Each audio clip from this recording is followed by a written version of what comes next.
estudiantes de Termodinámica 1. Sean todos bienvenidos a esta clase en su modalidad multimodal. Vamos a dar inicio y bueno, vamos a explicar todo lo que es el primer principio de la termodinámica, conceptos básicos y todo lo referido a esta unidad, de esta guía que está disponible en plataforma. Vamos a llegar hasta la página 55. Si algunos ya la chequearon, a partir de la página inicial, que es esta, hasta la página 55, tenemos lo que es el segundo principio de la termodinámica. Entonces, entre los principios básicos de la termodinámica, el primer principio, vamos a establecer lo que son sistemas termodinámicos, estados termodinámicos, primer principio de la termodinámica, pero lo que es este punto, el cuarto y el quinto, que está dentro de esta misma guía, son parte de la tercera y cuarta unidad. Por ello, esta guía la vamos a revisar, y soy muy claro, hasta la página 55, que es el primer principio de la termodinámica, y es la unidad que vamos a hablar en esta oportunidad, es la unidad 2. Entonces, antes de hablar del primer principio de la termodinámica, vamos a establecer lo que son sistemas termodinámicos. Punto 1.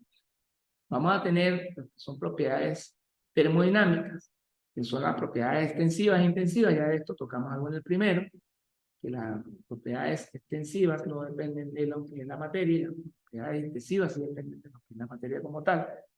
Vamos a tener lo que es equilibrio termodinámico, y dentro del equilibrio termodinámico vamos a tener lo que es equilibrio mecánico, térmico y químico. Y vamos a tener lo que son procesos termodinámicos, vamos a tener lo que son procesos politrópicos, reversibles y procesos de carácter irreversible, ¿no?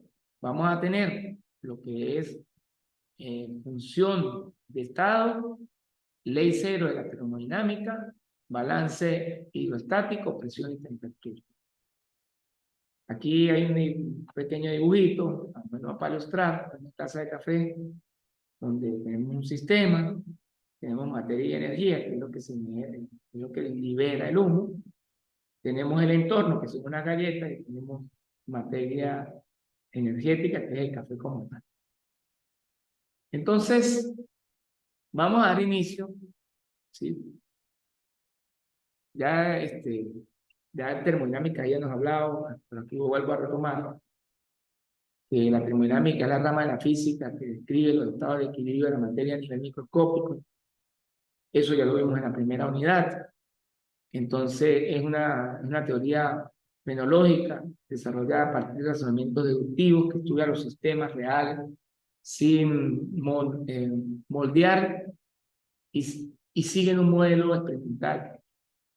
Está basado en las 4 leyes universales, que es la ley cero, la primera ley de la termodinámica, la segunda y la tercera. Esto lo vimos en la introducción. Dice, no es despreciable microscópicamente la materia, de eso se encarga la mecánica estadística. Promedio de variables de microscópicas en variables macroscópicas. Dice, la descripción microscópica de un sistema en partículas puede ser desarrollada matemáticamente a través de muy pocas variables. Vamos a ver y analizar, antes de ir al primer principio de la termodinámica, de qué es lo qué es un sistema termodinámico. Dice, se define como la proporción de materia separada del resto del universo, alrededor del entorno, mediante fronteras reales o imaginarias. Esto ya también lo hablamos en la primera unidad, pero sin embargo lo estamos recordando. Entonces, un sistema es aquel donde se colocan o se separa del universo general. Por ejemplo, si yo tengo un universo San Cristóbal y yo voy a estudiar el análisis de nutrición en el municipio Cárdenas, entonces mi sistema simplemente de todo ese universo que es San Cristóbal, corrijo. Si yo tengo Táchira, que es nuestro universo, y yo voy a estudiar las instituciones del municipio Cárdenas, que es un municipio del estado Táchira, igual que el municipio de San Cristóbal, Entonces mi sistema será el municipio Carmen. Si vas a estudiar la nutrición infantil, por ejemplo, en el municipio de San Cristóbal, pues mi sistema será el municipio de San Cristóbal de ese universo que es H. Entonces, y al sistema, una parte del universo, objeto de estudio, alrededor, porción del universo, que no va a estudiar, pero que se puede interrelacionar con el sistema. Y separación real o imaginaria entre un sistema y los alrededores. Esto ya también lo había tocado yo en lo que fue la primera unidad. Ahora, en tal sentido, vamos a ver tipo de sistemas termodinámicos. También habíamos tocado lo que era sistemas de interacción y composición. En los sistemas de interacciones donde interactúa lo que es la materia, el sistema y la energía. Y lo que es el sistema de composición cuando son homogéneos, ¿no? Esto también parte, esto lo habíamos tocado. Ahora, tipo de sistema, dentro de los tipos de sistemas termodinámicos, como ya habíamos dicho, vamos a tener lo que son fronteras rígidas, móviles, rígidas, móviles, adiabáticas, ditérmicas, permeables, impermeables y semipermeables. Fíjate que las adiabáticas no dejan pasar el calor, las ditérmicas sí dejan pasar el calor, las permeables permiten el paso de sustancias, las impermeables no permiten el paso de sustancias. Las semipermeables solo permiten el paso de sustancias hacia un lado de la pared. ¿Ok? Entonces, dentro de las propiedades termodinámicas, ya esto lo habíamos hablado, también estoy haciendo un repaso. Vamos a tener las extensivas, que dependen de la cantidad de la materia, el vapor, de la variable, o el dependen de la cantidad de la materia, más no de la materia como tal, el vapor total de la variable, es la suma de los valores correspondientes a cada una de las partes del mismo. La masa, número de moles, volumen y entropía. Y las intensivas no dependen de la cantidad de materia, son independientes del tamaño del sistema, ¿sí? Las intensivas no dependen de la cantidad de la materia, son independientes del tamaño del sistema y su valor pueden variar de un lugar a otro. La presión, temperatura, densidad, no dependen de fíjate que las intensivas no dependen de la cantidad de la materia y las extensivas sí dependen de la cantidad de la materia. Por lo menos aquí, en el primer ejemplo, el cilindro 1, lo puedo subseparar en una masa 1 más una masa 2. Y aquí, si estoy hablando de propiedades intensivas para temperatura 1, 2 y 3, estos tres son iguales, no dependen de la cantidad. Porque si así los separan, siguen teniendo la misma temperatura porque depende del entorno. Ese equilibrio termodinámico dice todos los sistemas de la naturaleza tienden a evolucionar hacia aquellos estados cuyas propiedades están determinadas por factores intrínsecos y no por la acción de fuerzas externas. Estos estados son, por lo general, independientes del tiempo y se denominan estados de equilibrio. Dentro de los estados de equilibrio, en termodinámica se dice que el sistema se encuentra en estado de equilibrio si es incapaz de experimentar espontáneamente algún cambio de estado o proceso termodinámico cuando está sometido a unas determinadas condiciones de contorno, las condiciones que le imponen sus alrededores. Dice, para ello, ha de encontrarse simultáneamente en equilibrio térmico, equilibrio mecánico y equilibrio químico. En el equilibrio mecánico, nosotros vamos a tener lo que es presión, en el térmico vamos a tener lo que es temperatura, y en el equilibrio químico, composición. Entonces, equilibrio general permanece constante. Fíjate que en el equilibrio mecánico, presión, térmico, temperatura, y químico, composición. En la realidad, el equilibrio termodinámico se caracteriza por no tener un valor mínimo en sus potenciales termodinámicos, entropía, energía libre de lo que es Helmholtz y la energía de Gibbs. Fíjate que dentro de la energía libre de Gibbs vamos a tener que A va a ser igual a U por T por S, que es la temperatura y volumen constante, y en la de Gibbs presión y temperatura constante. O sea que vamos a tener que H, que es la entalpía, menos T por S, es la entropía. Bueno, procesos termodinámicos. Vamos a hablar de que son procesos termodinámicos. Sé cualquier cambio realizado por un sistema entre dos estados termodinámicos. Se denominan procesos y la serie de estados transitados entre ambos estados inicial y final, camino al recorrido. Fíjate que yo puedo tener para este proceso un estado 1 y un estado 2 y es el camino o recorrido. Fíjate que es muy diferente hablar de lo que son procesos a procedimientos, ¿no? Porque el proceso es el fin último, ¿sí? Y el procedimiento son las diferentes etapas que vive el proceso. Entonces, dentro de estos procesos están procesos reversibles, que también lo tocamos en la primera unidad. Al cambiar de estado, el sistema es capaz de retomar el estado inicial a través del proceso inverso al original.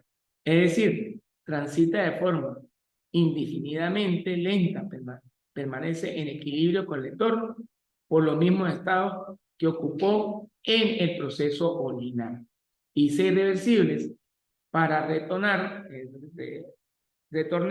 al estado inicial. El sistema ha de tomar un camino diferente, al inverso de este, es decir, transita por nuevos estados termodinámicos en equilibrio con el entorno, con el fin de alcanzar el estado termodinámico inicial. Entonces aquí, dentro de esos procesos, vamos a tener procesos politrópicos. Si al cambiar el estado de una propiedad del sistema, que el proceso politrópico, que es cuando al cambiar el estado, una de las propiedades del sistema permanece ¿qué? Constante. Y entre estos procesos politrópicos vamos a tener lo que son adiabáticos, ¿sí? Isotérmicos, ¿sí? Los adiabáticos dice que el calor es cero. Los isotrópicos, la temperatura es constante. Los isocóricos, porque en los adiabáticos no hay intercambio de calor, en los isotérmicos la temperatura es constante. En los isocóricos el volumen es constante y los isobáricos donde la presión es constante. Dice función de estado y una función de estado es una propiedad termodinámica del sistema que varía independientemente del cambio del camino recorrido por el mismo al transitar de un estado a otro, sin importar los estados termodinámicos intermedios ocupados durante el proceso. Es decir, una propiedad termodinámica se considera función de estado sí, solo sí, de los estados iniciales e finales de un proceso y no del cambio del recorrido. Fíjate que aquí tenemos un ejemplo y lo podemos palpar en un gráfico volumen versus presión. Dice un camino infinitesimal de una función de estado es un diferencial exacto.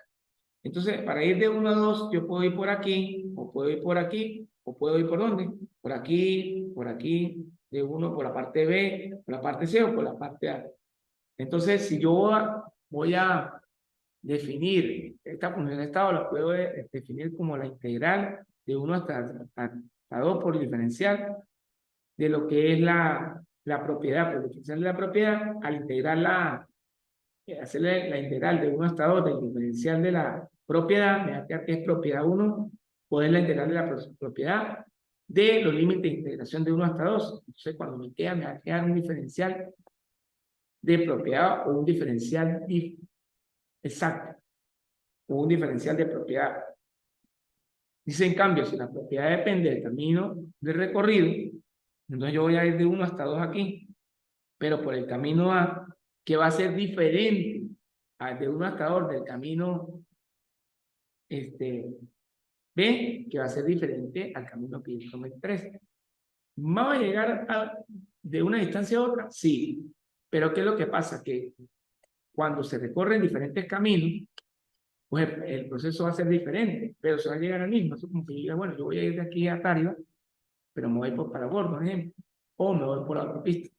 Entonces voy a llegar finalmente a Táriba, sí, pero los caminos son diferentes. Dice balance hidrostático, presión y temperatura.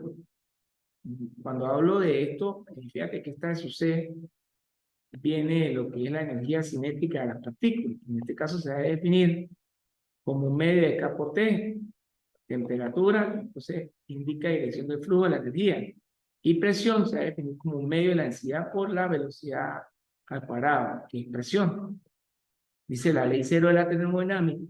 Si A está en equilibrio, que es este cubo térmico, con B, y B está en equilibrio térmico con C, o sea, A está en equilibrio térmico con B, y B está en equilibrio térmico con C, entonces A se encuentra en equilibrio térmico con C.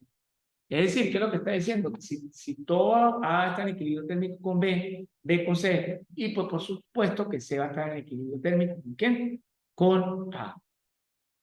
Balance hidrostático de presión y temperatura, como lo hemos manejado, aquí seguimos, vamos a tener diferentes escalas, que es la escala grados Celsius, que es el sistema internacional, grado Fahrenheit, que es el sistema inglés, Kelvin, que también pertenece al sistema internacional, y Rankine, que es el sistema inglés. Fíjate que para transformar la temperatura en grados Kelvin, si nos dan grados Celsius, va a ser grados Celsius más 273.5. Si yo quiero tener grados Fahrenheit y tengo como datos grados Celsius, entonces sería grados Celsius más 32. Y si quiero tener la temperatura en Rankine, sería 1.8 de los grados Kelvin. Fíjense que aquí está, entonces, lo que es más o menos la escalita de la que hablé, que varía en función de la presión. Ok, vamos a ver, seguimos con balance hidrostático de presión y temperatura. Aquí podemos observar que en el eje horizontal tenemos la temperatura y que la presión varía en función de la altura.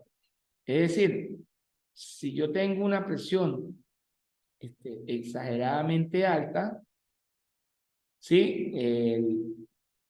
Una presión exageradamente alta, entonces la altura pues es pequeña.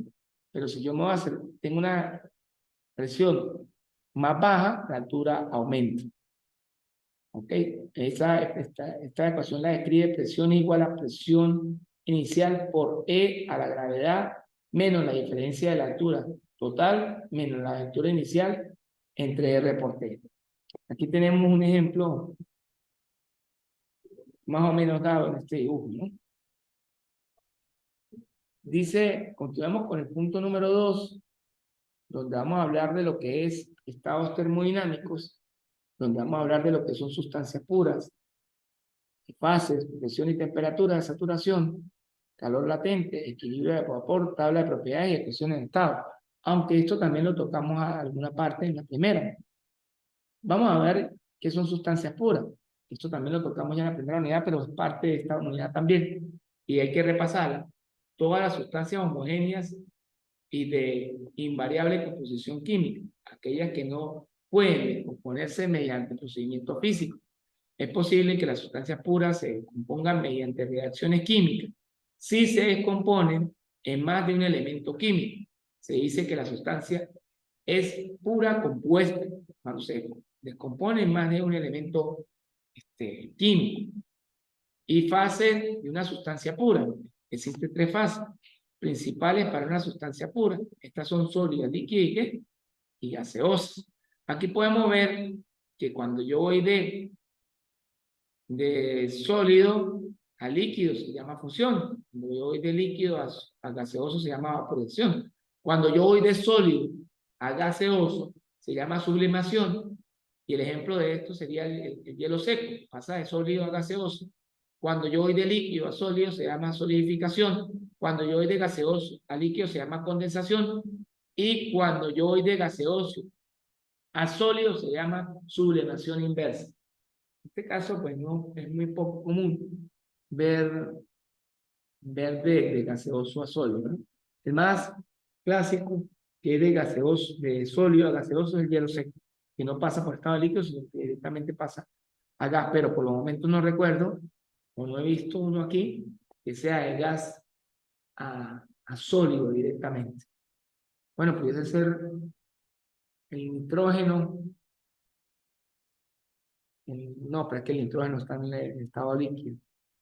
No tiene que estar en estado gaseoso. Bueno, vamos a ver, siguiendo con lo que son sustancias puras y fases. Aquí vemos fase de una sustancia pura, de una fase de diamante, ¿sí? Fase de una sustancia pura. Entonces vemos el diamante, tiene esta estructura y vemos el grafito, la estructura que tiene. Dice determinación de los diagramas de presión, volumen y temperatura. Entonces cuando vemos la fase líquida, líquido comprimido, la temperatura aumenta y el volumen se expande. En la fase líquida, líquida saturada. Entonces aquí dice, inicio de cambio de vaporización. Entonces fíjate que aquí tenemos una atmósfera a 20 grados. Aquí tenemos una atmósfera a 100 grados. Y aquí tenemos una atmósfera a 100 grados también. Entonces, aquí, fase líquida, líquido comprimido. Fase líquida, líquido saturado. Mezcla de fase líquido y líquido saturado y vapor saturado. Evaporización completa de fase simple. Entonces tenemos vapor, fase de vapor saturado. De aumento y volumen de expansión. Vapor sobrecalentado. Determinación de los diagramas de lo que son peso, volumen y temperatura en sustancias puras. Se coloca una masa adicional en el pistón y se repite el procedimiento para varios pesos y por lo tanto hay distintas presiones. Entonces, esto es para generar lo que es un proceso isobárico. La temperatura de saturación es la temperatura donde ocurre el cambio de fase. Si a una atmósfera son 100 grados y a 5 atmósferas son 152 grados Celsius. Aquí vamos a tener lo que es la determinación del diagrama PVT. Entonces, sustancias puras y fases, ¿no? Aquí vamos a escribir, al unir con una curva los puntos donde empieza y termina el cambio de fase, se obtiene el domo de la saturación de una sustancia dada. El domo, zona de mezcla dentro de la cual hay cambio de fase. Y línea de saturación, línea donde comienza a ocurrir el cambio de fase, delimitada del domo. Existen tres, una para cada uno. O sea, el domo es este punto que está aquí arriba. Aquí me voy a adelantar un poquito por el factor tiempo. Ecuaciones de estado. Ajá. Vamos a hablar de lo que es las ecuaciones de estado, que en gases son el estado de agresión molecular más simple.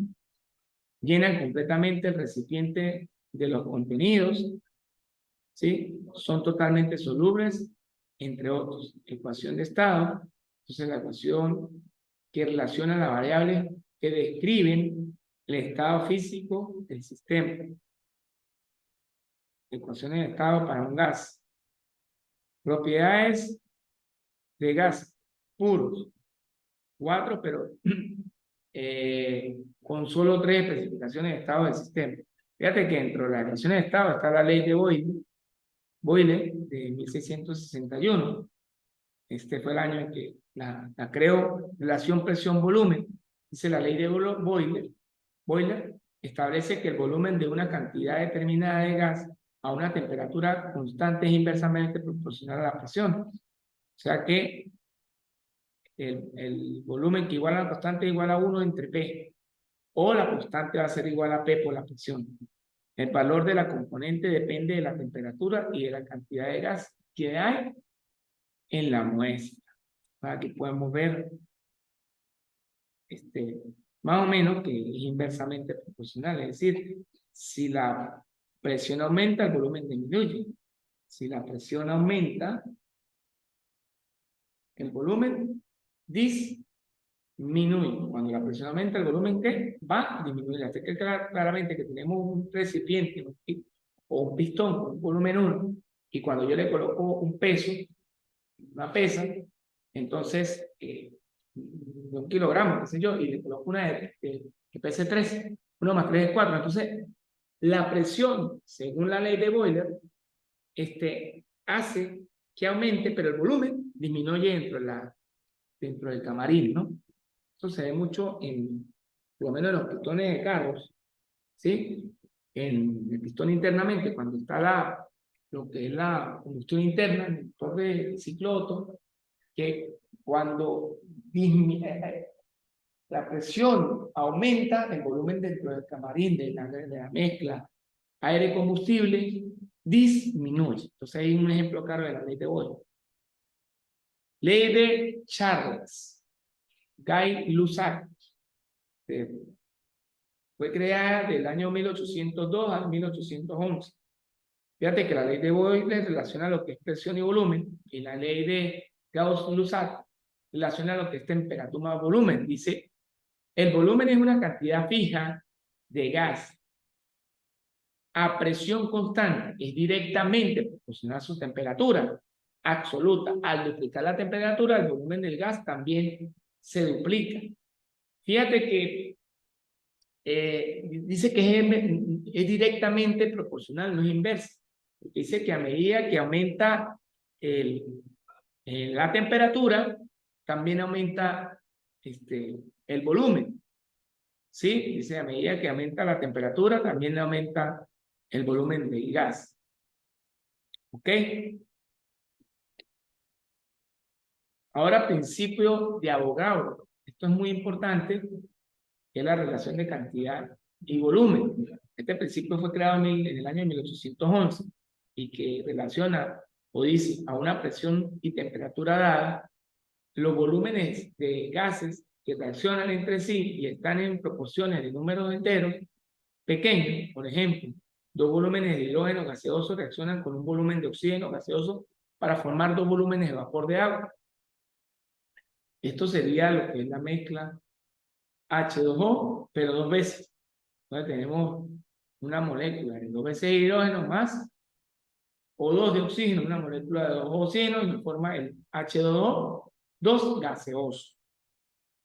La hipótesis de Avogadro establece que los volúmenes de iguales gases a la misma temperatura y presión contienen el mismo número de moléculas.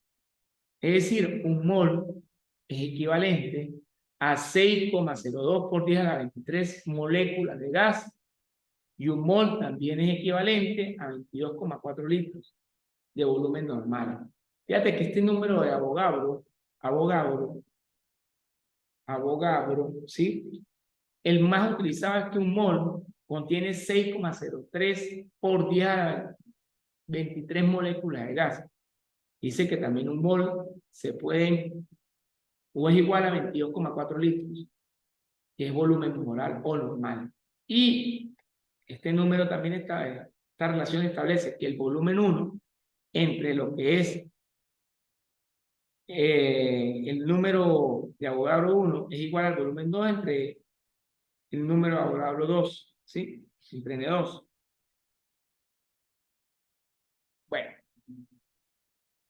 aquí también tenemos combinadas las tres leyes. Hasta ahora se puede, o sea, combinar las tres leyes, la de Boiler, la de Gauss, no, perdón, la de Gay-Lussac y la del número de Avogadro, ¿sí?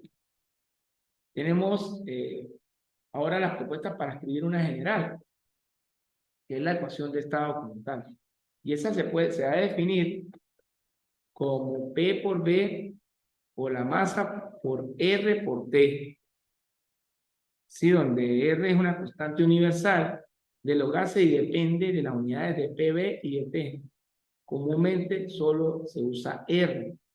Aquí hay algunos valores para las constantes de gas R, y esas unidades están en atmósferas por litro, bueno, entre mol, calorías entre mol fíjate que cuando hablo de atmósferas por litro, entre mol por K, este es 0,0826, y así sucesivamente.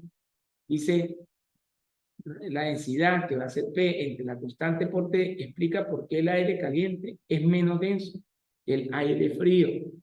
¿Sí? O sea, el aire caliente es menos denso, menos pesado, debe ser menos denso que el aire ¿qué? El aire frío, porque el aire frío pues tiene una humedad. Bueno, aquí vamos a adelantar un poquito también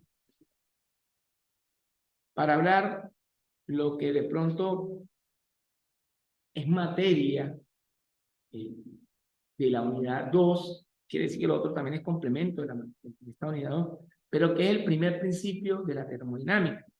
Este primer principio de la termodinámica vamos a tocar los puntos que son forma de energía, mecanismo de transferencia de energía, balance de energía para sistemas cerrados, ciclos ergonómicos, energía específica y tabla de propiedades. ¿Sí? Aquí vemos que el estado A va a ser igual a U menos la energía en B menos la energía en A, que es igual al calor más el trabajo. ¿Sí? Calor Q y trabajo W. Y produce un estado B. ¿Okay? Entonces la variación de la energía es igual al calor más el trabajo. Vamos entonces a iniciar con los puntos que están acá. Hablar primero de la forma de energía. Fíjate que las formas de energía, la primera ley de la termodinámica es esencialmente una expresión del principio de conservación de la energía.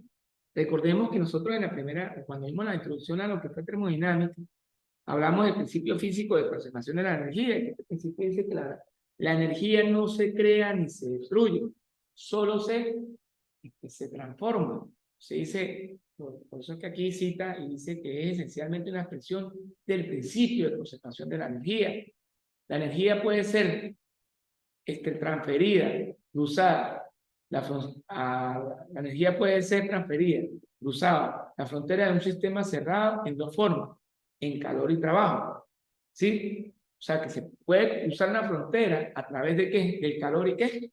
Y del trabajo. Dice, si la transferencia de energía es debida a una diferencia de temperatura, es calor, si no es trabajo. Fíjate, si la transferencia de energía es debida a una diferencia de temperatura, es calor, sino que es trabajo. Entonces, la transferencia de energía en forma de trabajo ocurre cuando todos los sistemas o una parte de este se desplaza por una acción de una fuerza. Dice, el calor y el trabajo son energías en tránsito y resultan incorrecto hablar de el calor o del trabajo que posee un sistema. Aquí vemos por lo menos un sistema termodinámico donde tenemos una caldera, ¿sí? Que la caldera genera calor, una caldera a agua tubular, es decir, que el agua va por dentro para producir vapor, ese vapor lo entrega una turbina, en esa turbina se genera un trabajo, digamos que es un elemento mecánico que transforma lo que es la potencia del vapor de agua en movimiento rotacional o en energía mecánica.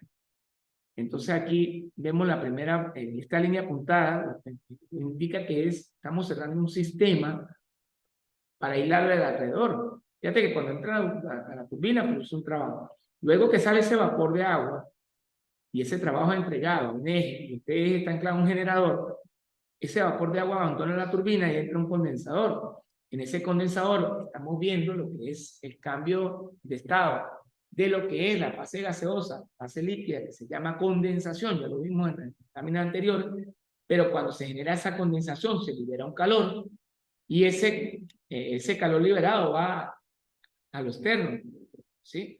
Entonces, cuando ese vapor se convierte en líquido, entra una bomba que entrega un trabajo al sistema. Fíjate que la turbina lo libera el trabajo, en la bomba entrega un trabajo externo para ser bombeada nuevamente a lo que es la caldera, y esta caldera pues haga un ciclo termodinámico que para efectos de nosotros se va a considerar un ciclo termodinámico cerrado. Entonces, en nuestro primer ciclo, aquí estamos viendo un claro ejemplo de el primer principio de la termodinámica, donde la energía no se crea ni se destruye, solo se transforma. Aquí esta energía, que inicialmente se produce por la entrega de calor a la caldera, es transformada en energía mecánica y al mismo tiempo se está anclada para terminar esta, como 10 minutos, 15 minutos. O si quieren, corto. No, sí, Ah, ya. porque hay otro también. Sí. Entonces, le venía diciendo que aquí se ve la aplicación del principio de termodinámica muy claro, porque el calor que se entrega a la caldera, esta caldera lo transforma en vapor de agua que es entregado, o sea, esa energía, el calor es entregada el calor es entregada a la caldera y esta caldera la transforma en vapor de agua que es entregada a la turbina y la turbina la transforma en energía mecánica y la energía mecánica es transformada en energía eléctrica a través de un transformador. Fíjate que cuando pasa por aquí el condensador saca el calor, la convierte en agua, la entrega a una bomba que saca trabajo externo para entregarlo a lo que es la caldera. Entonces vemos diferentes fases de transformación de la energía, que esto también lo tocamos en la introducción. Dice el trabajo mecánico. ¿Sí? Vamos a ver qué es el trabajo mecánico, expansión de un gas, compresión de un gas. Dice, cuando el trabajo es mecánico, cuando el trabajo mecánico es positivo, es realizado sobre el sistema. Pero si es negativo, ¿sí? Es realizado por el sistema. Cuando el trabajo es positivo, es realizado por el sistema. Pero cuando es negativo, el trabajo es realizado por el sistema. Ya. Cuando es mayor que cero, el trabajo realizado es sobre el sistema. Sobre el sistema, cuando es positivo. Y cuando es negativo, el trabajo es realizado por el sistema. Es decir, si nosotros nos devolvemos aquí, el trabajo positivo sería el trabajo de la bomba, porque es realizado sobre el sistema. Pero el trabajo negativo es el trabajo realizado por el sistema, sería el que entrega la turbina, que es esta, al eje. Entonces, este sería el trabajo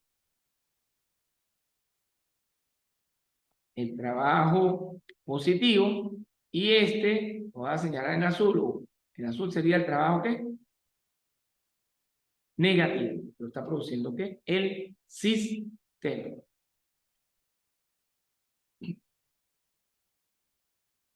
Esta ecuación de trabajo se define como la integral de la fuerza por el diferencial del desplazamiento. ¿Ok? Entonces, si yo integro esto, me va a quedar igual al trabajo, pero ese trabajo también se puede definir como la integral de la fuerza por el diferencial, que es igual, y esta fuerza se puede escribir en función de la presión, que presione fuerza sobre área por el diferencial de área. Entonces, si yo tengo A por el de X, lo puedo escribir como un diferencial de volumen. Yo puedo también definir el trabajo como el trabajo que realiza la presión por el diferencial de ¿quién? De volumen. Recuerde que esta integral se genera porque la fuerza es igual, o la fuerza la pudiese escribir yo en función de la presión, recordando que la presión es la fuerza entre áreas. Si yo despejo la presión, si yo despejo la presión es la fuerza sobre área, si yo despejo la presión es igual a la fuerza sobre área. Si yo despejo la fuerza, es presión por el área. Entonces, miren aquí, presión por qué? Presión por el área.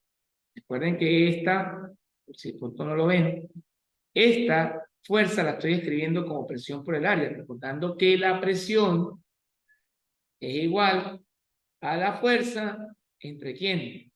Entre el área. Y cuando yo despeje la fuerza, es igual a la presión por el área. Entonces, fíjate que aquí está escrita de esa manera, ¿lo ven? Y cuando yo le integre este trabajo, yo lo puedo escribir como menos la presión por el diferencial del volumen. Fíjate que este trabajo lo estoy escribiendo negativo cuando el sistema es el que lo produce. ¿Ok? Vamos a borrar aquí rapidito para continuar con la clase.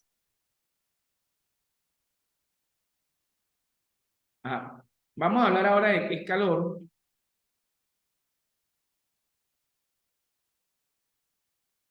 La energía, el calor, se define como la energía transferida en forma de calor, solo se da su origen exclusivamente a una diferencia de temperatura entre el sistema y el entorno, y solo ocurre en sentido en que disminuye la temperatura. Fíjate que la transferencia de calor siempre se va a dar desde los cuerpos calientes, ¿sí? Oído, a los cuerpos fríos, nunca de los cuerpos fríos a los cuerpos calientes. Un ejemplo, cuando yo meto a enfriar un vaso de agua al congelador de la nevera y el agua entra a 27 grados o a 30 o a 20 grados centígrados a la nevera y la nevera está bajo menos 4 grados centígrados o menos 10 grados o menos 8 grados centígrados, ¿por qué el agua se comienza a enfriar? Porque precisamente la transferencia de calor, y esto es una materia que también se ve en ingeniería mecánica, se llama fundamento de transferencia de calor, se va a dar siempre de el cuerpo esté más caliente a lo más frío. Es decir, el cuerpo más caliente va a perder calor para hacerse el cuerpo más frío y por consecuencia, el cuerpo que es caliente va a comenzar a descender su temperatura hasta enfriarse. Tanto así que cuando pierda completamente todo el calor, pues no le queda más que congelarse en este caso. Bueno, aquí algunas definiciones, algunos ejemplitos. La unidad más utilizada en calor.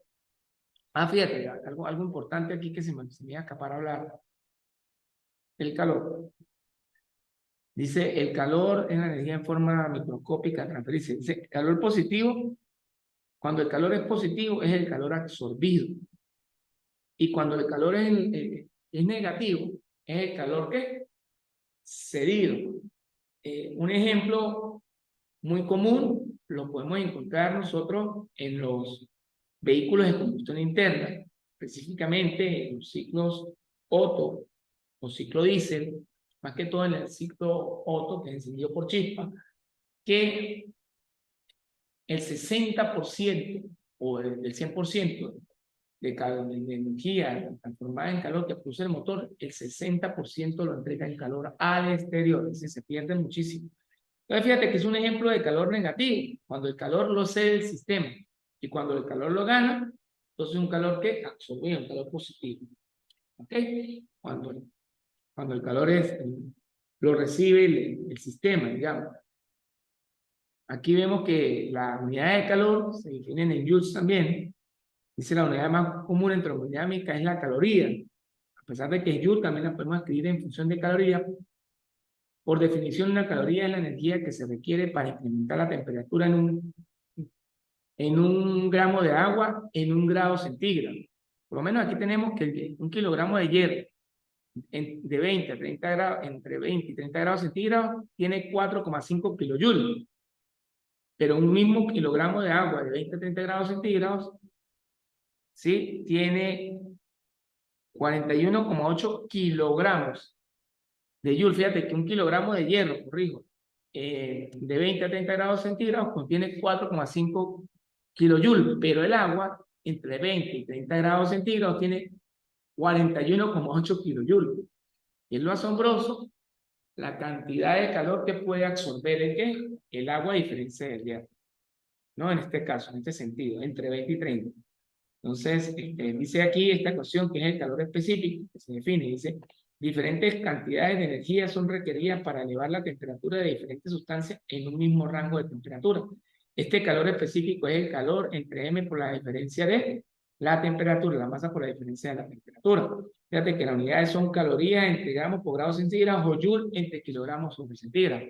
Para algunos materiales, como el hierro, como ya lo vimos, tiene 448 joules sobre kilogramo centígrado, para el agua tiene 4186 joules sobre kilogramo centígrado, para la plata tiene 234 joules sobre kilogramo centígrado y para la madera tiene 1700 joules sobre kilogramo centígrado. En este sentido, el calor en general es el calor que se define como Q, M por C por la diferencial de la temperatura, donde C igual a Cm, capacidad calorífica. Y bueno, algunas ecuaciones que acá se plantean. Dice capacidad calorífica de un gas ideal. Entonces, aquí vamos a terminar la clase. Les invito a revisar esta guía hasta la página 55 para que a la página 55, para que revisen lo que es calorimetría, lo que es cambio de energía para un ciclo y lo que es la energía interna. Cualquier consulta para estos procesos me la pueden hacer saber. Bueno, que tengan una feliz y bendecida tarde. Estamos en contacto y espero verlos en una próxima oportunidad. Se despide para ustedes el profesor Pedro Sánchez. Bye, bye.